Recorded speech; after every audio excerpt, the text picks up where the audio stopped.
Hello and welcome to Occupied Thoughts, a podcast brought to you by the Foundation for Middle East Peace. I'm Lara Friedman. I'm the president of the Foundation for Middle East Peace. Today is February 29th, 2024, Leap Day, and it is my pleasure to have with me today Dr. Asal Rad. Dr. Rad, and if it's okay, I'm going to call you Asal for the rest of the call. Yes. Asal is a scholar of Middle East history. She works on research and writing related to U.S. foreign policy issues, the Middle East, and contemporary Iran. You can read her work in Newsweek, The National Interest, The Independent, Foreign Policy, and more. And she has appeared as a commentator on BBC World, Al Jazeera, CNN, NPR, and more. Asal completed a PhD in history from the University of California, Irvine in 2018, and has written an awesome book called The State of Resistance, Politics, Culture, and Identity in Modern Iran. And you can and very much should follow her on Twitter. That is at and ASSALRAD. So Asal, thank you so much for joining me today. Thank you. Thank you for having me. And people will note that I will probably say your name in multiple ways as I try to navigate between the Arabic pronunciation and the Persian pronunciation. So I apologize for that in advance. I like both pronunciations, so it's Hey, fun. thank you. So I'm so happy to have you with me today.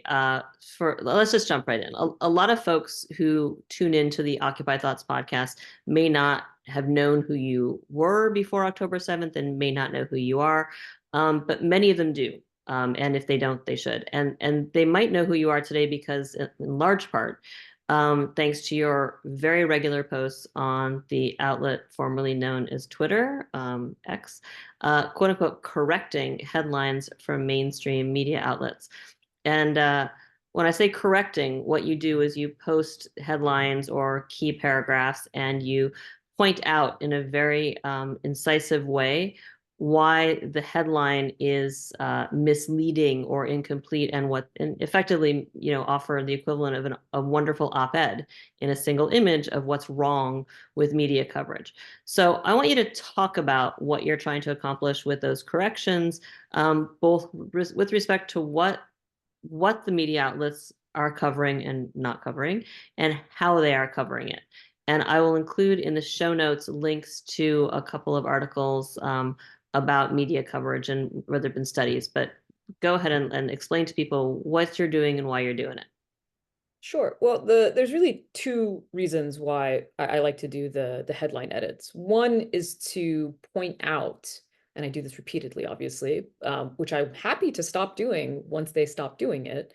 But pointing out the sort of double standards, or at the very least, the kind of language that is used to frame not just, and we're talking about the war on Gaza right now, and you can talk about the Israel-Palestine conflict more broadly, because I cover the Middle East more broadly. In other situations, like I'll cover things about Iran as well. But in this case, it's this sort of overwhelming bias in the way that Western media covers what is happening in Gaza, the history of the conflict in and of itself, and then what we're seeing play out right now. So one is just to point that out in and of itself. Like, what is the problem with the way that the media presents it? What is an alternative way of saying it? Because sometimes people think, well, they're just saying it that way. I'm like, no, it's extremely intentional. That's why I sometimes point out the differences, and that's why I try to correct it to be like, there's a very easy way to do this. It wouldn't require, you could still write a headline that actually centers what the important point of the story is. And the second part is to correct it so people can actually see what that correct part is, right? Like, what is the correction? Why do they say Gazans rather than Palestinians? Why do they try to separate Gaza as if it's not part of Palestine and it's not Palestinians are not their own identity? All of these things are really important. Why is the word killed used for Israeli civilians, but Palestinian civilians die? Why do you often see headlines that say airstrikes or strikes without using the word Israeli to point out who is the attacker? All of these things are done intentionally because it shapes the way that people think about it. And one example I like to use to understand why this is so important for like a general public is there was a poll by Brookings Institute in 2021. And basically, the takeaway from it, one of the major takeaways was more Americans believe that Iran has nuclear weapons than Israel has nuclear weapons. Now, the fact, these are facts, is that Iran does not have nuclear weapons and Israel does have nuclear weapons.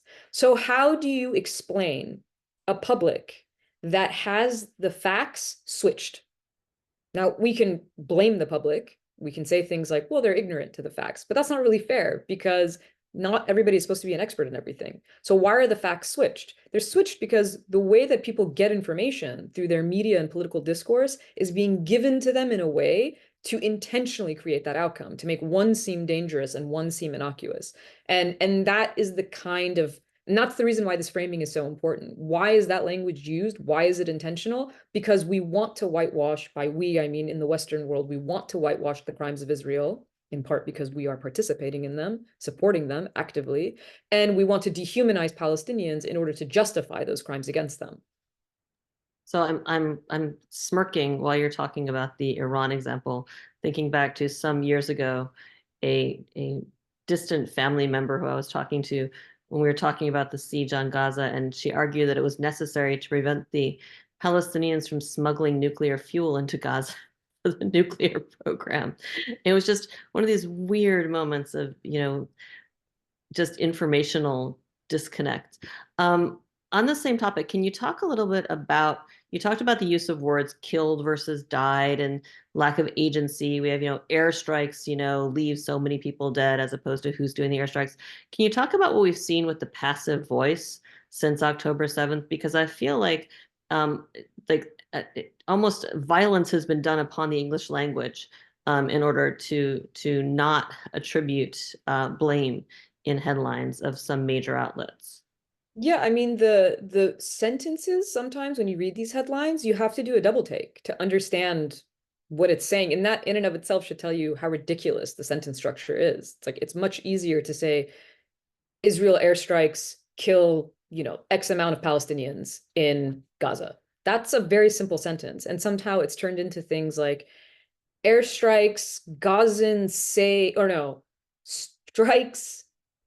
I don't even know how to say it sometimes. It's like strikes Gazans say were from Israel are kill pe people die from. It's the structure of the language is so odd, and the words that are used. I've seen instead of using killed, people are, lifeless.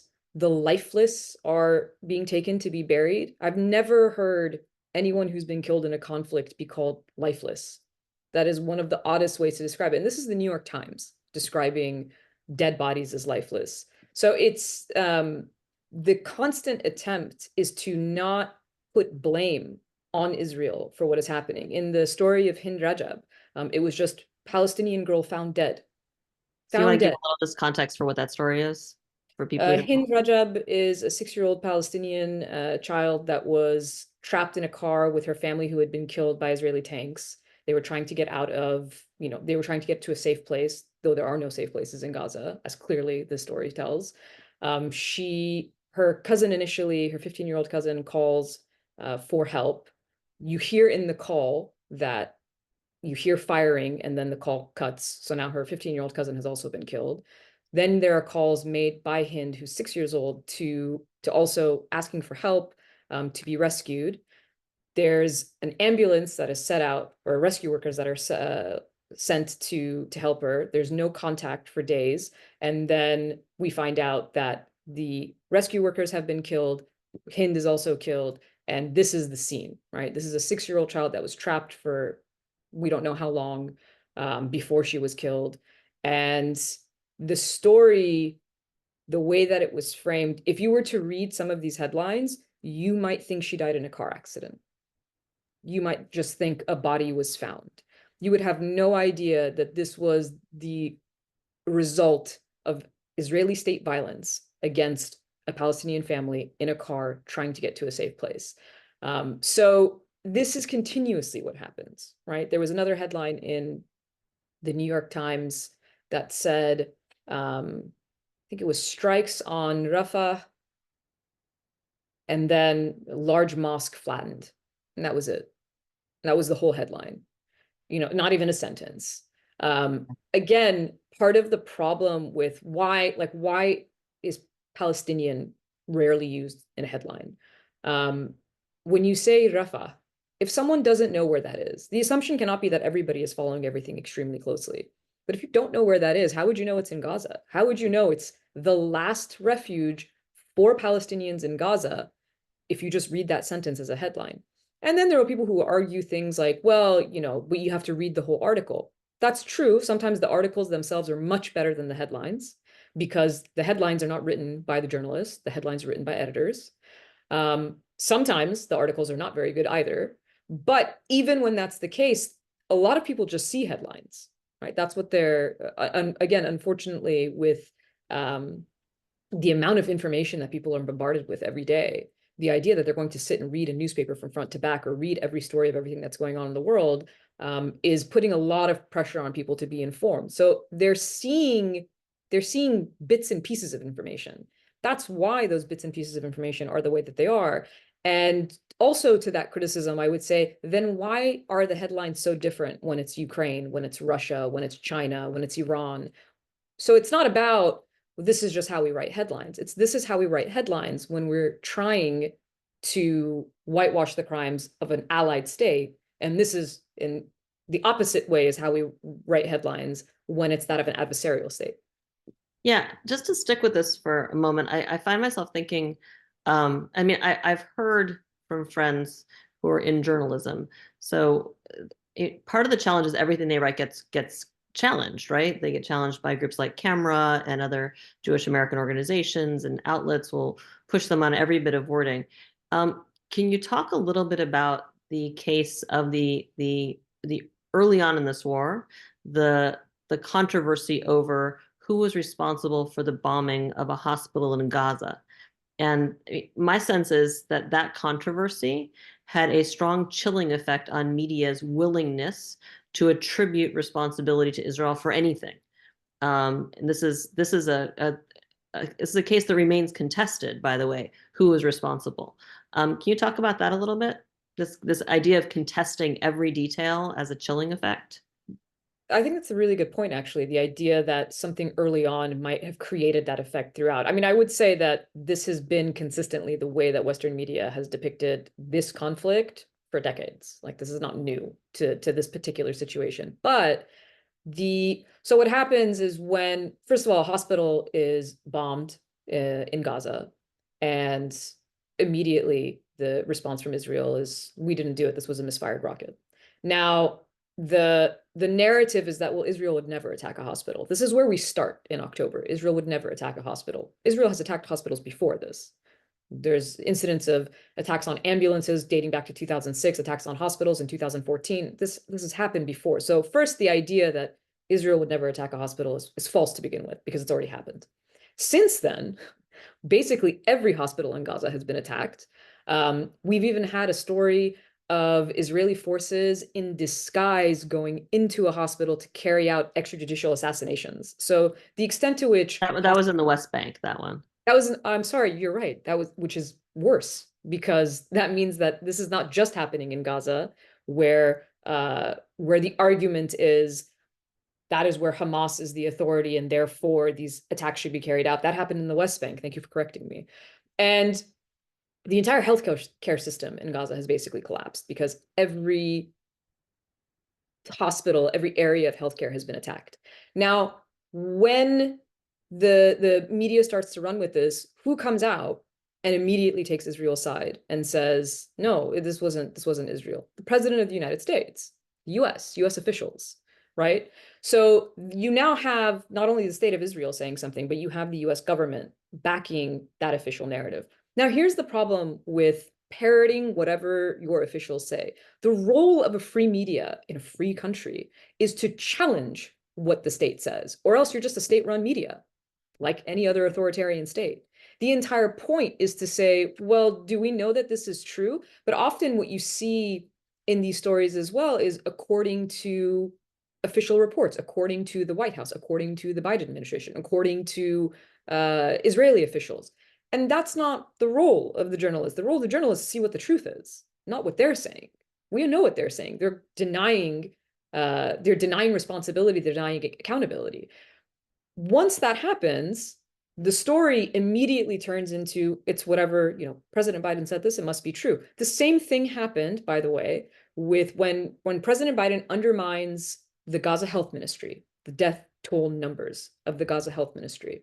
As soon as Joe Biden says this, every major press starts referring to Gaza's health ministry as Hamas-run health ministry. We see this in other situations. The idea of almost any attack that occurs in the Middle East against US assets and targets are Iran backed. Everything is Iran backed, even though it really, how can I say it reduces the complexity of what those relationships are, as if none of the actors within those states or these non-state actors have any agency of their own. So this happens over and over again. And again, what is the point of it? Because in the psyche of the average sort of person who's looking at these stories, they see Hamas run, they automatically think, well, that must be bad. They see Iran back, they automatically think, well, that must be bad. They see our officials said, they're like, well, that has to be true. And this is the way that everything gets framed and presented, whereas the role of the media is to challenge those perceptions and make sure that we're getting to the truth. What is really happening? So the role of our officials is important. And then the role of the media in simply parroting whatever it is that our officials say. Yeah, it almost feels at this point, I mean, throughout this war, that for most of the mainstream media, there's a reflexive, almost defensive. I mean, one.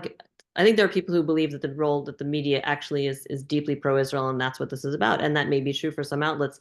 I think for a lot of outlets, it's basically we don't want to be attacked for anything we say. So how many pieces can we put into this article, into this headline, to make sure that no one accuses us of blaming Israel, of drawing conclusions, of believing Palestinian voices, of not correctly attributing evil where evil is attributed by the Israelis. I mean, it almost feels like you have a set of rules before you can write any article. Like you said, if you mention the health ministry, it's the Hamas health ministry, whatever. And then you end up with these headlines which are almost illegible in terms of what actually happened. I kind of want to stick with this, but I want to dig into a couple specifics, things that have been really big in the media cycle. Right now, very big in the media cycle is the controversy over the New York Times coverage of sexual and gender-based violence by Hamas and other Palestinians on October 7th. And I'm going to include in the show notes links to some stories challenging or sort of taking apart the New York Times coverage, and where we are today, where the New York Times is now investigating the people who are challenging the coverage internally. Can you talk about this as a case study for how the media is dealing with incredibly, how should we say, explosive allegations, and allegations that have played a very specific role in how the world sees the ongoing Israeli offensive in Gaza? Well, first there's how guilt is attributed, right? When an accusation is made against the hospital, we just talked about it, right? When an accusation is made against Israel, it's never assumed to be true. It's always, well, and this is what you'll hear in state briefings, right? What the official line of the Biden administration will repeatedly be is, well, we're asking our Israeli counterparts those questions. We're asking them for their investigations, and they get to investigate themselves, by the way. They investigate themselves, and then we listen to whatever those investigations from Israel is, from Israeli officials. Um, on the flip side, any accusation against Palestinians is immediately true. That's just true because it was an accusation that was made, and you see this in the language that's used. Look at UNRWA, look at that case, and how immediately funding is cut from what, according to Biden officials, is basically the essential arm of what gives aid to civilians in Gaza. And then other Western countries followed suit based solely on accusations against not even a fraction would be a wrong way of saying it. You have thousands of employees at UNRWA, and then you have accusations against 12, immediately guilt. When there's accusations of sexual violence against Israeli women by Hamas, immediately the assumption is guilt. Same accusations have been made against Israeli soldiers against Palestinian women. We don't even get to talk about that. I mean, the UN had a press release, I want to say within the last 2 weeks, where UN experts raised alarm at reports and cases of sexual violence being used against Palestinian women, accusations of rape, um, just horrible accusations, like women being held in cages. It just horrible details, but we don't get to know any of those details if not for that one press release because nobody will cover it. It's not covered. Now, sexual violence that is allegedly carried out by Hamas immediately is the story that is covered because it plays into the narrative of Israel that creates the sort of hysteria that then in their minds, I guess, justifies the mass slaughter of Palestinians, which is what we're seeing. Of course, nothing justifies that, right? Just like nothing justifies killing Israeli civilians, according to the US, nothing justifies killing Palestinian civilians. Nothing justifies killing civilians on any side. Now, what happened with the New York Times story? New York Times is supposed to be, world famous. It's supposed to be the paper of record. Getting a byline in the New York Times is should be quite difficult. One of the co-authors of a very important piece that was supposed to be an investigative piece about sexual violence against sexual violence used by Hamas against Israeli women. I believe it was published in December. One of the authors was not a journalist, is not a journalist at all. Right? She has no journalistic background. Not only does she have no journalistic background, one could argue she has a bit of a bias because she served in the IDF as part of an intelligence unit in the IDF. On top of that, there is evidence that she had on her social media, she had liked posts that were essentially genocidal in language.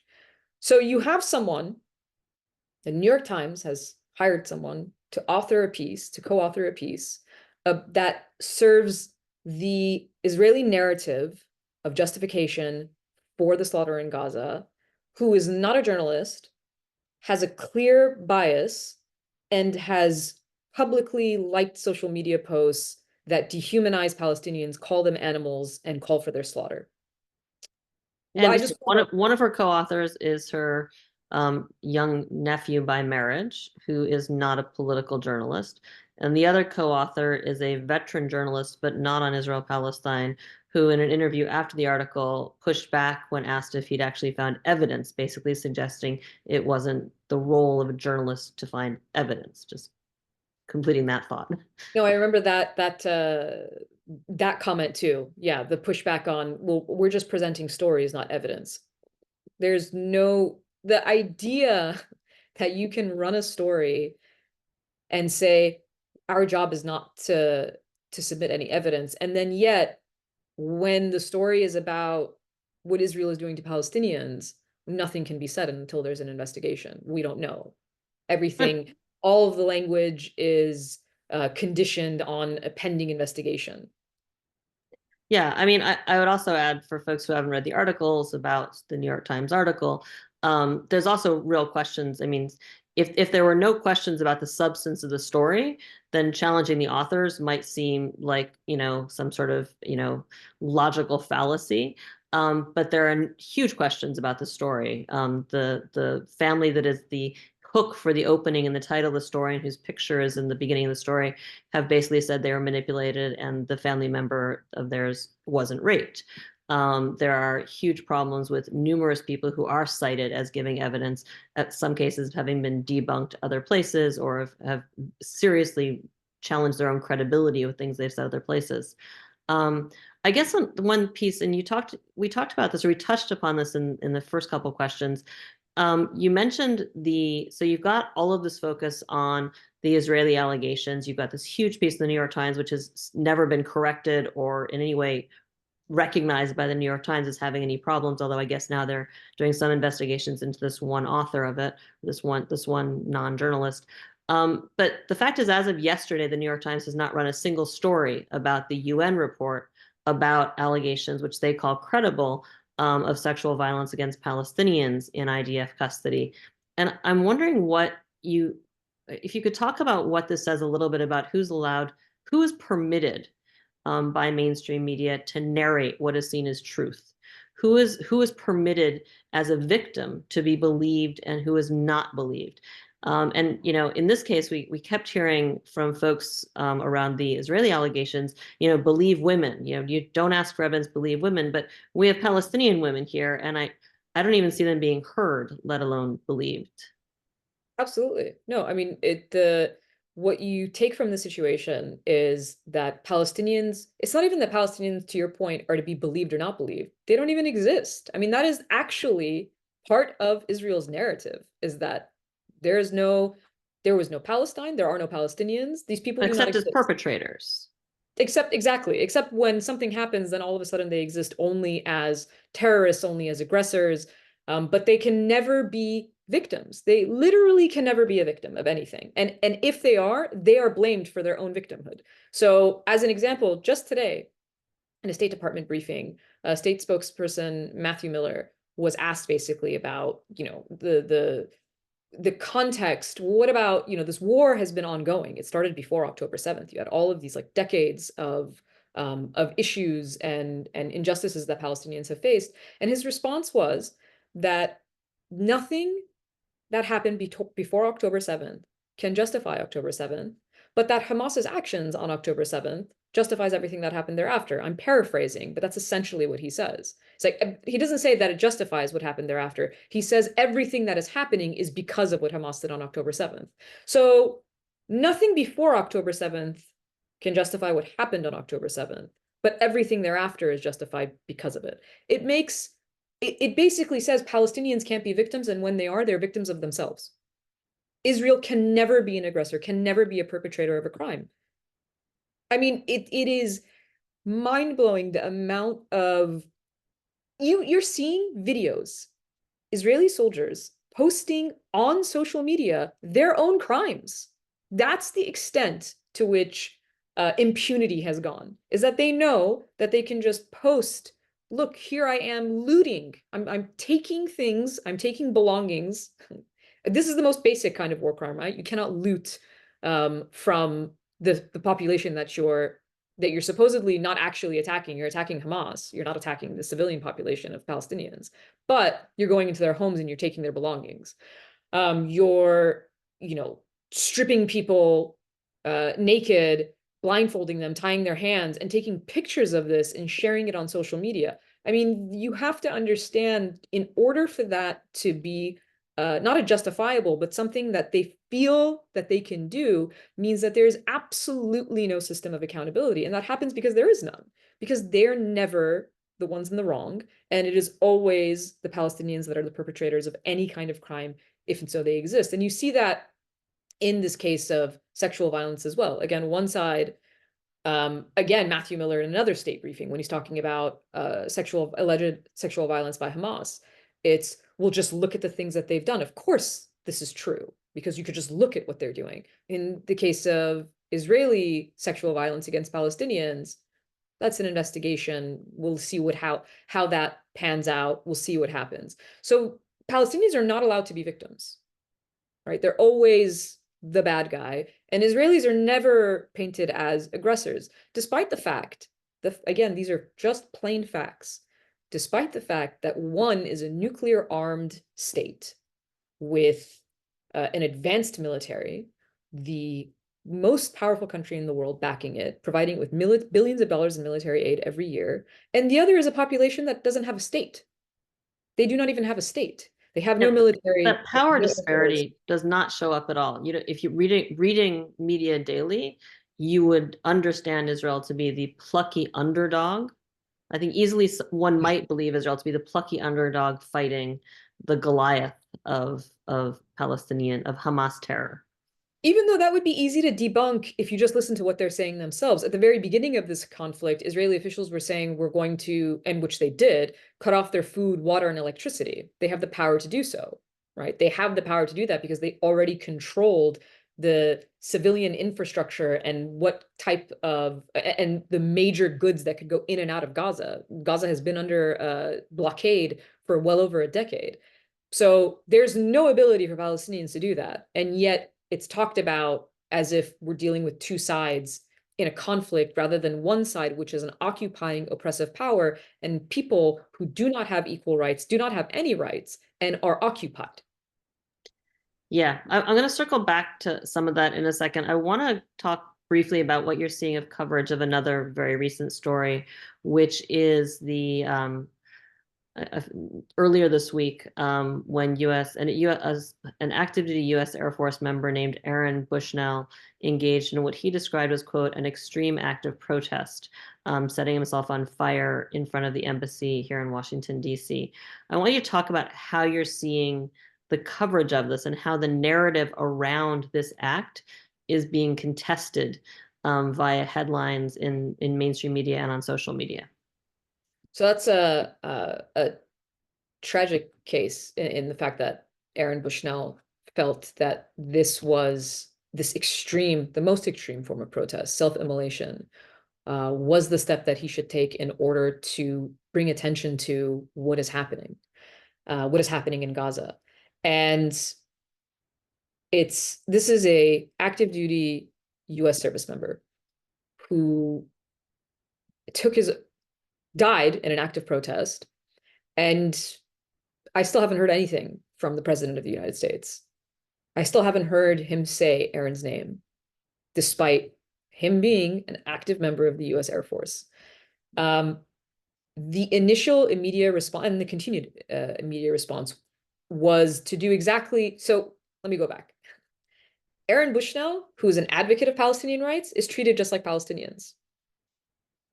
Even advocates of Palestinians are not humanized. Even they have to be somehow turned into pathologized, right? So the narrative that we hear about Aaron is that, well, there was obviously something mentally ill. This is about suicide. That's what this story is about. That is not what the story is about. The story is about what he said it was about. Again, the agency is always taken away from the people who do not fit the narrative of the state. Aaron said clearly what he was doing, said clearly why he was doing it, made sure to live stream the video and make it available so that people would see it.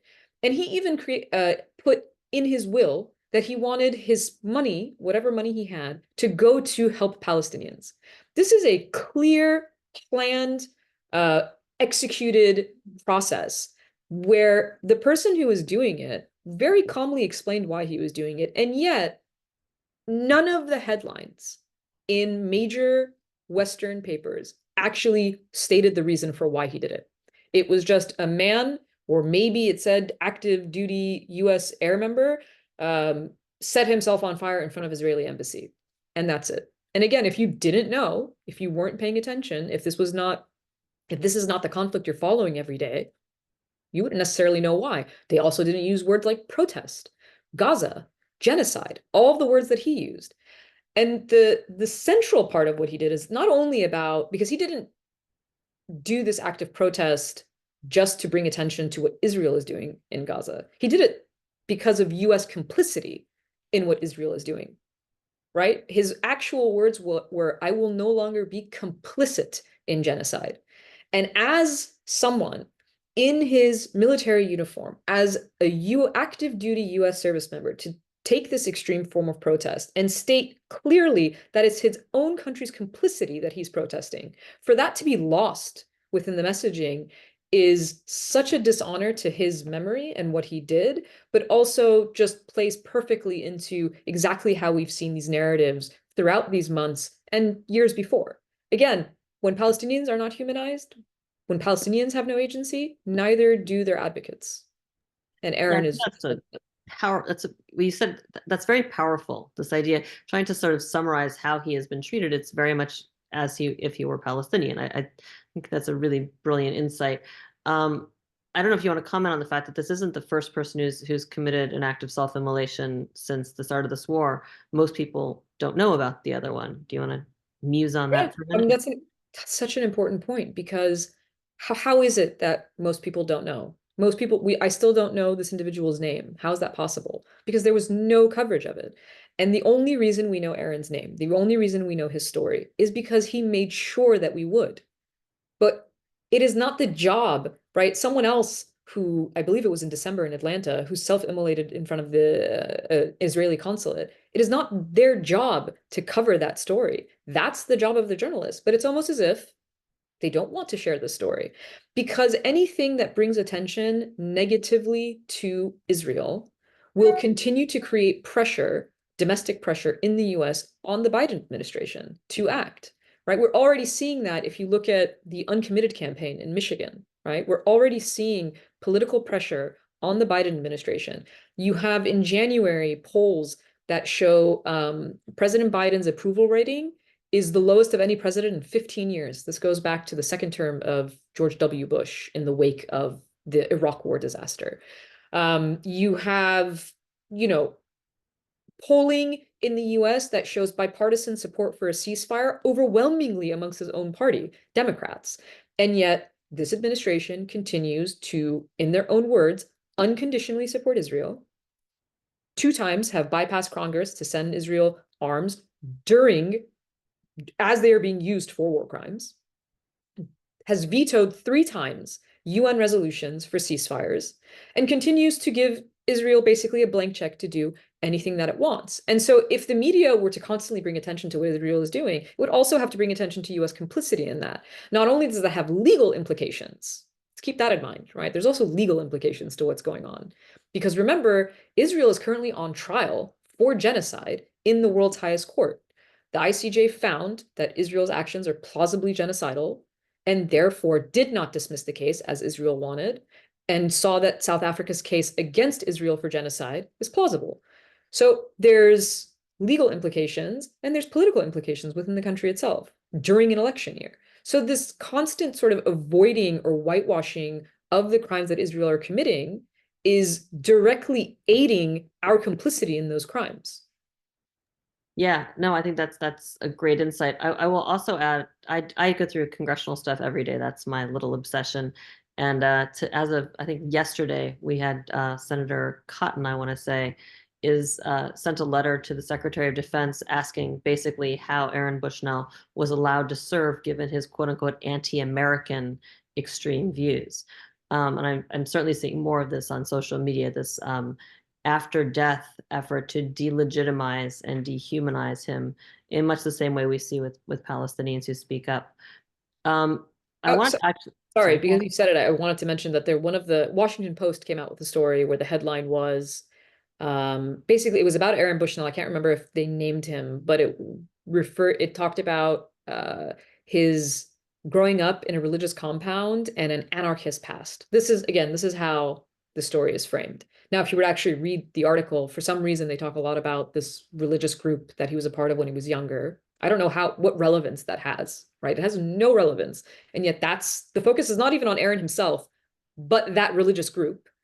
And then this idea that he has an anarchist past. I found that so interesting because I thought to myself, militaries are the pillar of a state.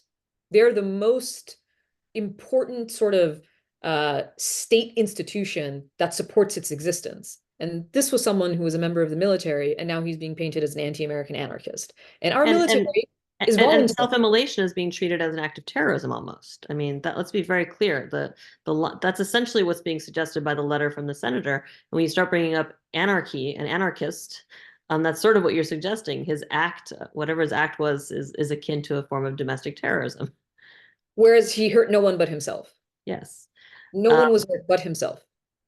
And so that is an act of terrorism. And students that are protesting on college campuses where they're supposed to have free speech are getting suspended or expelled from their schools because they're simply using their freedom of expression. All the while, we are arming and funding what is plausibly a genocide.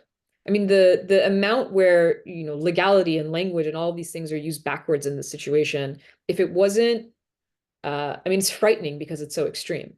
And what's one of the, I think, aspects of this situation that I think is often lost on the American public, at least, is that we should care deeply about what is happening in Gaza because we're human beings, because these are human beings, children that are being slaughtered. That it should not require anything after that, right?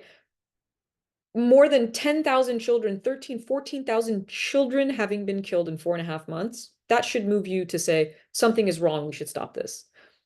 But let's say that's not enough, right?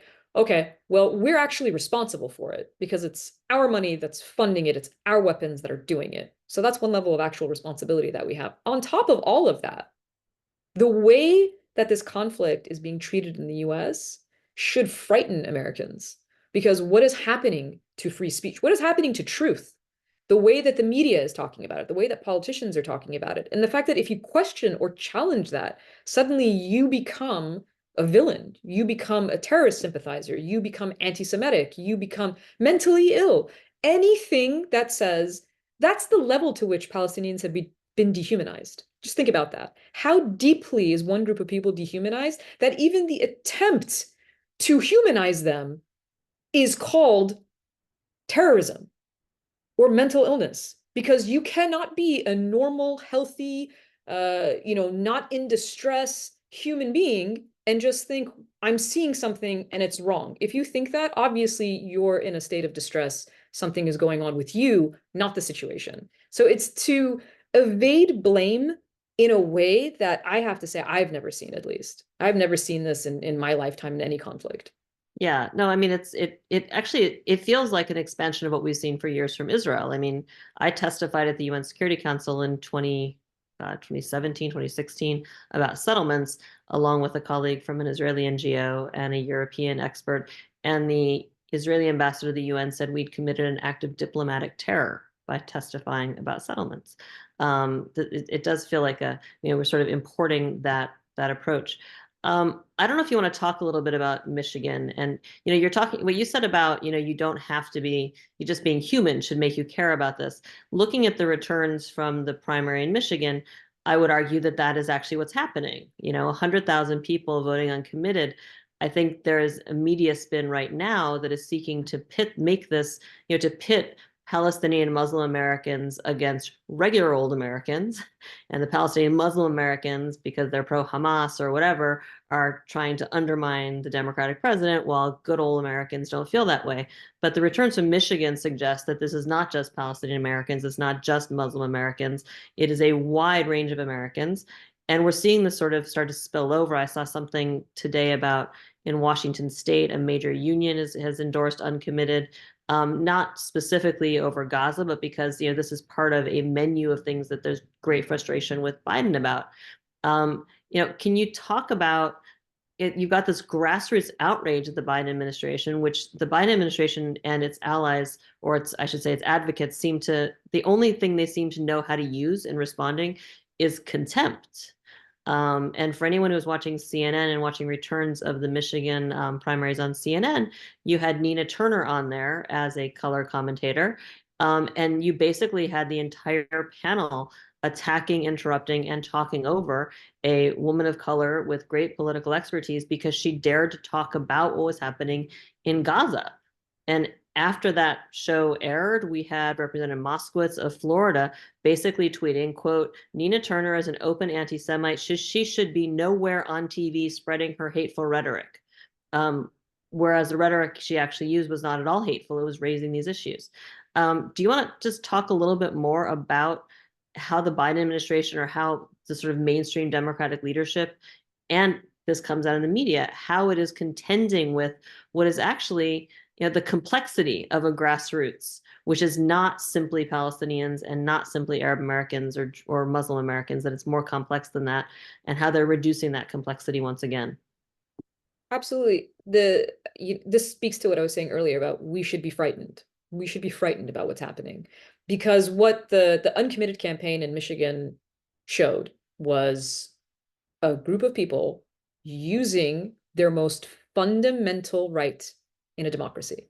Your right to vote is without that, there is no democracy, right?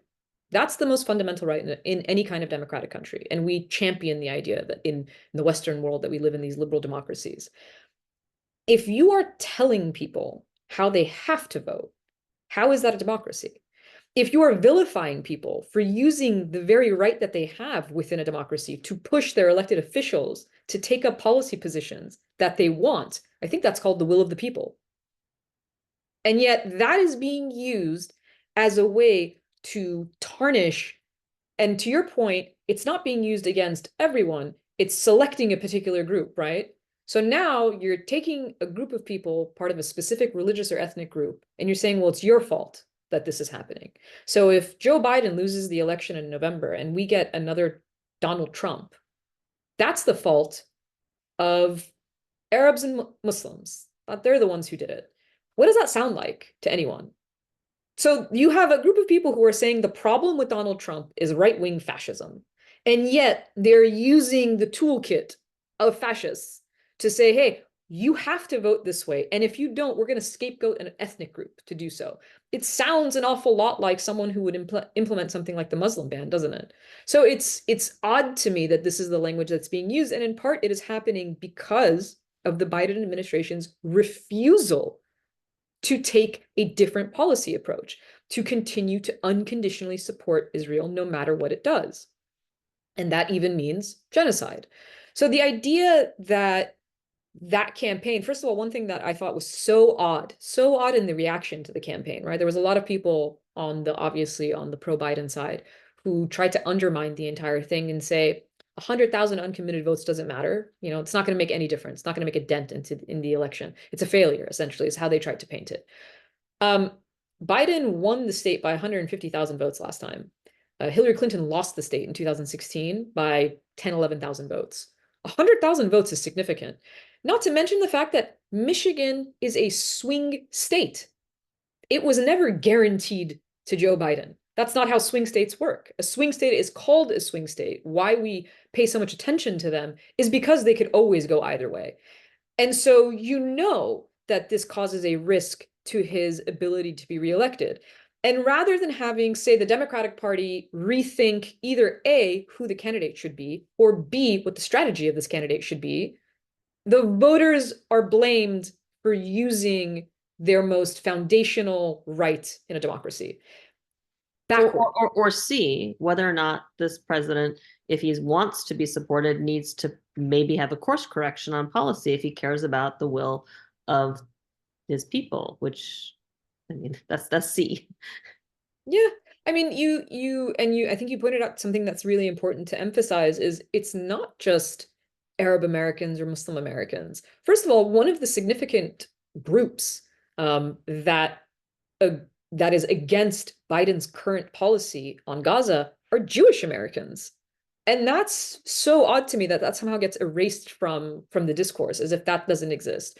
Black Americans, is anyone who is looking at what's happening and is horrified by daily images of children being slaughtered, of children having their limbs amputated without anesthetic, of people starving, and this is last night, or last night for us, of people starving, running to an aid truck and being shot at by Israeli tanks. I mean, every day is a new crime. Every day is a new horrifying story.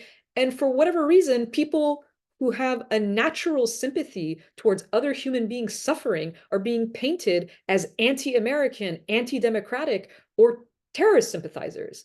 It is genuinely frightening to me to see how extreme the discourse has become, and that starts from the top. That is the leadership that is allowing this to happen. So if there's divisions in this country, when there were divisions in this country when Donald Trump was president, liberal media and liberals had no problem blaming the president for why that division existed. When it exists now, it's the people themselves that are being blamed, not the leadership at the top.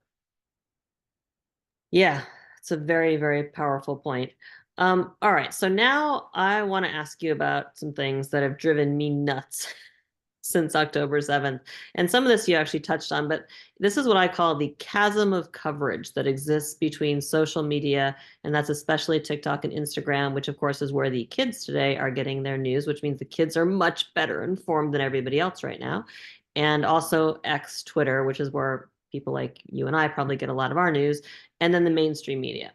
Can you talk about this chasm of coverage? And you mentioned already the IDF soldiers. I will tell you, it is surreal. When I talk to friends of mine who are, say, over the age of 35, and I talk about what's happening.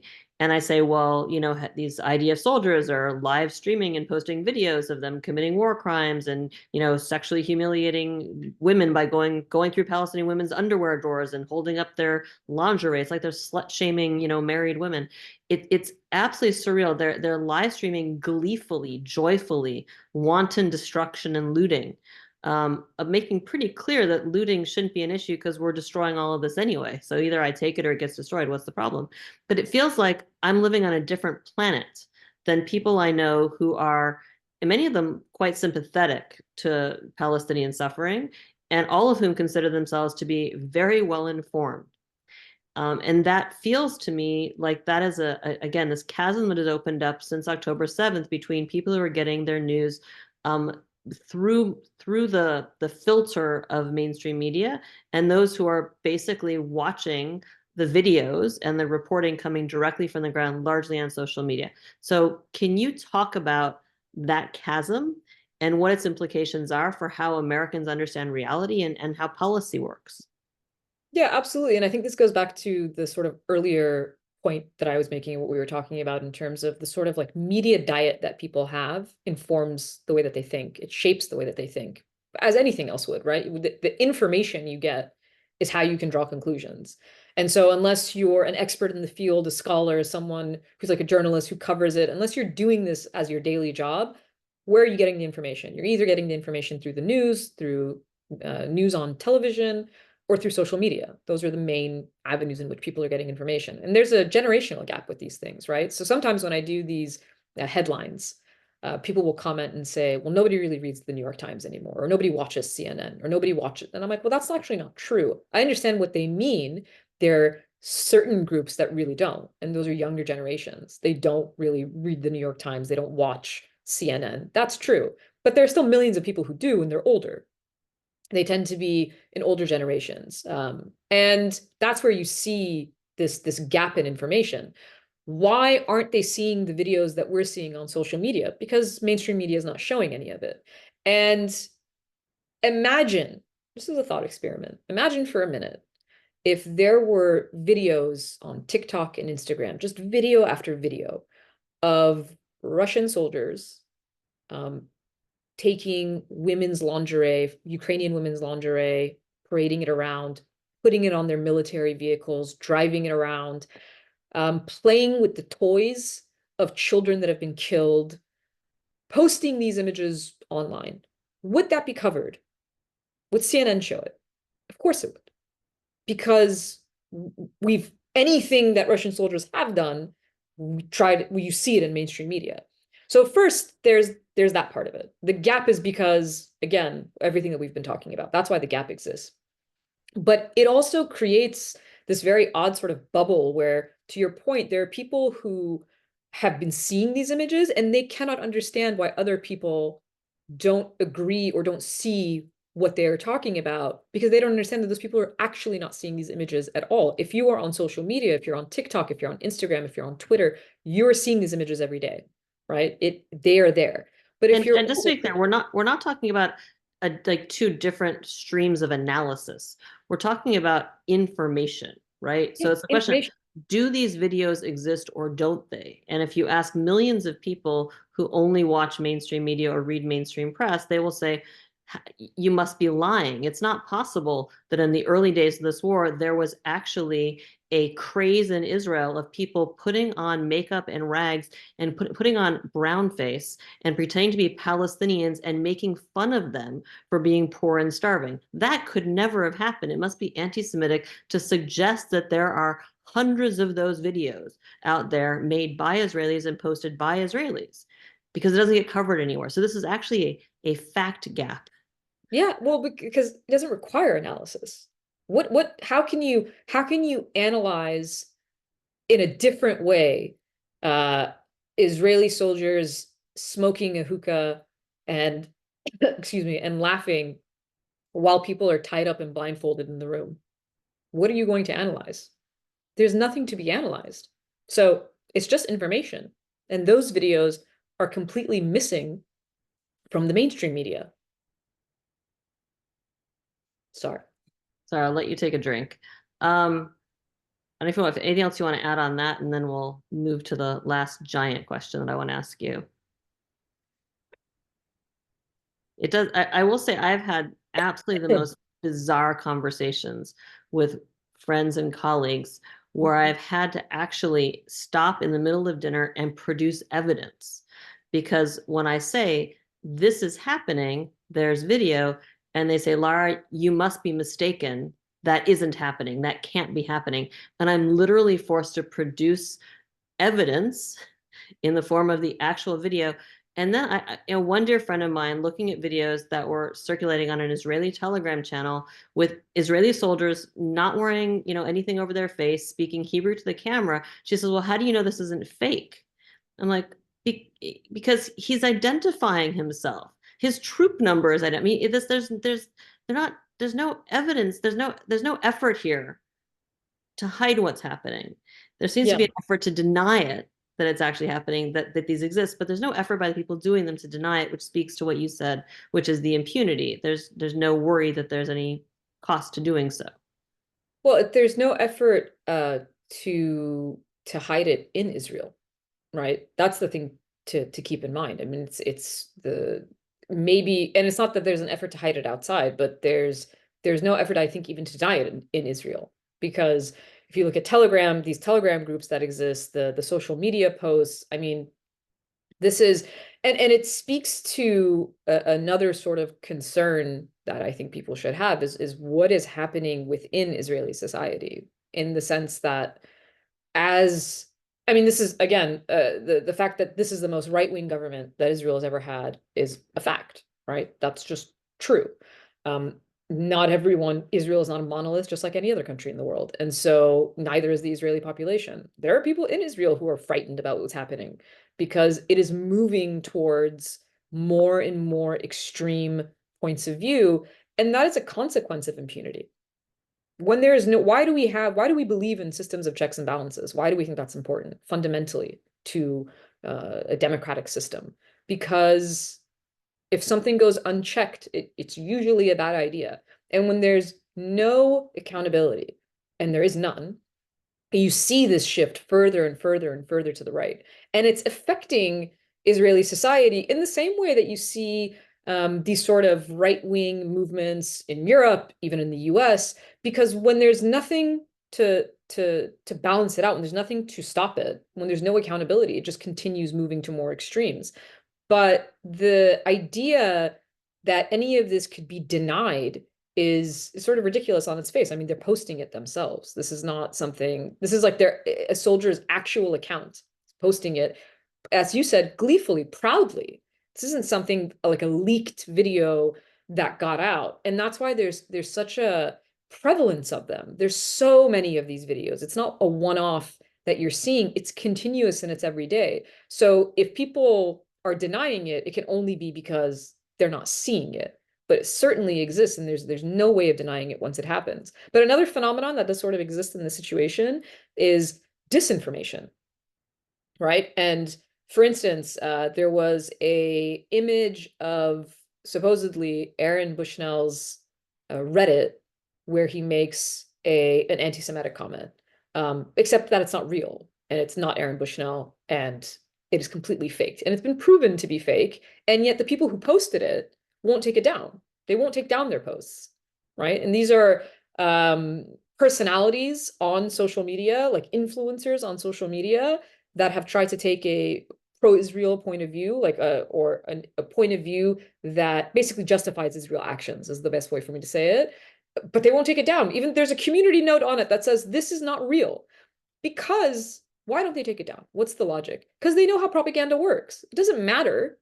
It doesn't matter when you correct the record, it doesn't matter. All you do is throw something out, the image becomes viral, and that's what people believe. And so there's that element to it as well. So even in those cases where on one hand, you have Israeli soldiers and members of Israeli society that are freely sharing these racist or just criminal posts online, and that is somehow denied. And at the same time, you have disinformation, and that is taken as truth.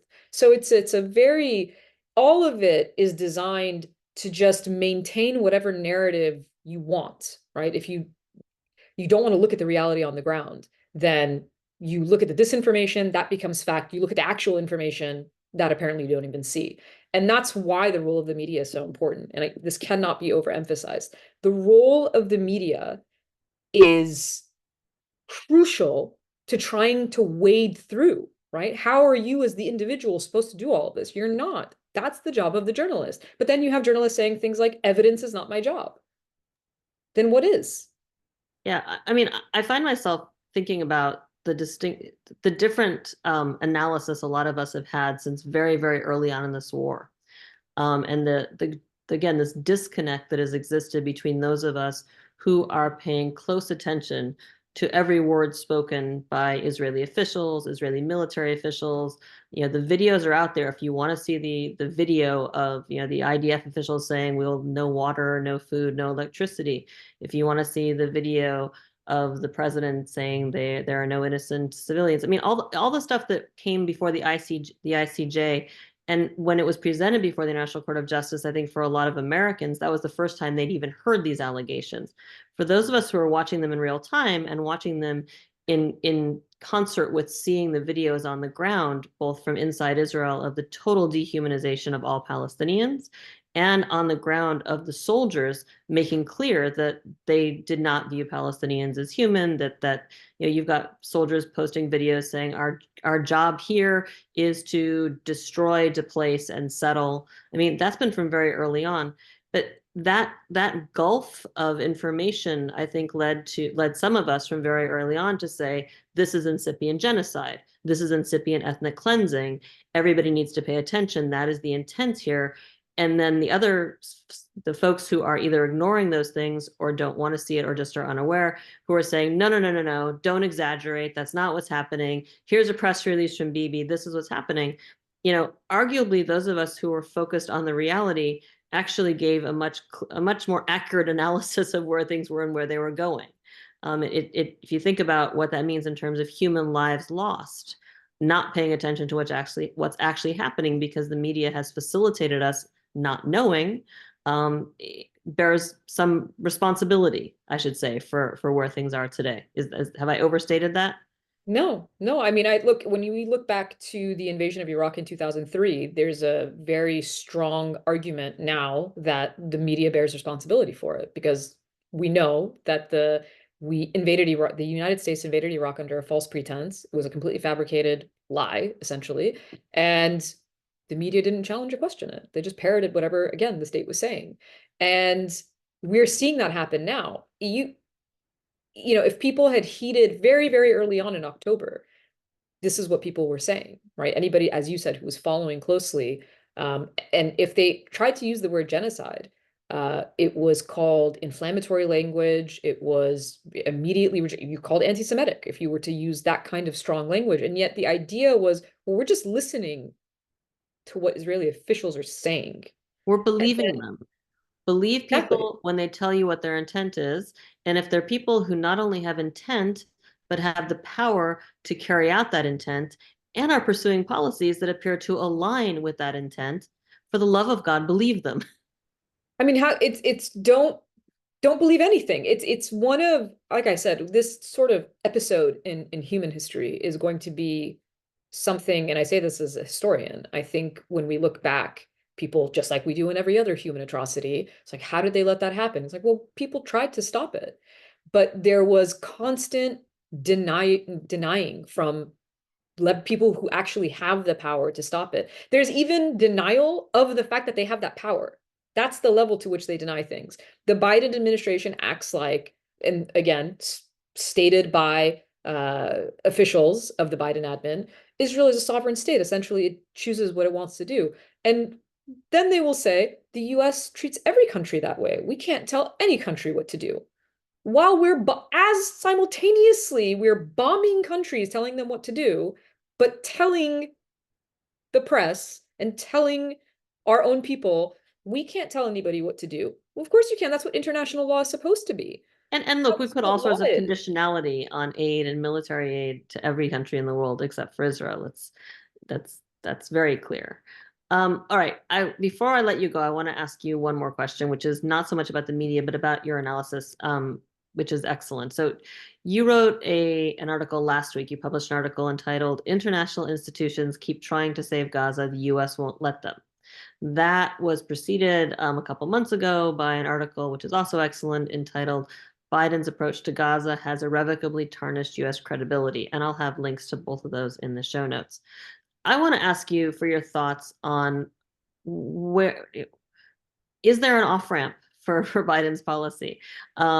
Is credibility something that is recoverable, assuming that you believe the Biden administration had it before this?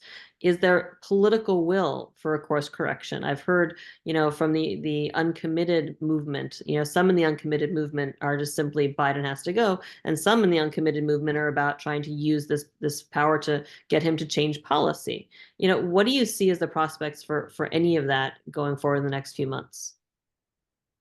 I don't think there's any way to your point, if there was credibility, which I would question, to redeem that credibility, because the Biden admin has had every opportunity to stop this, every opportunity, including multiple UN ceasefires.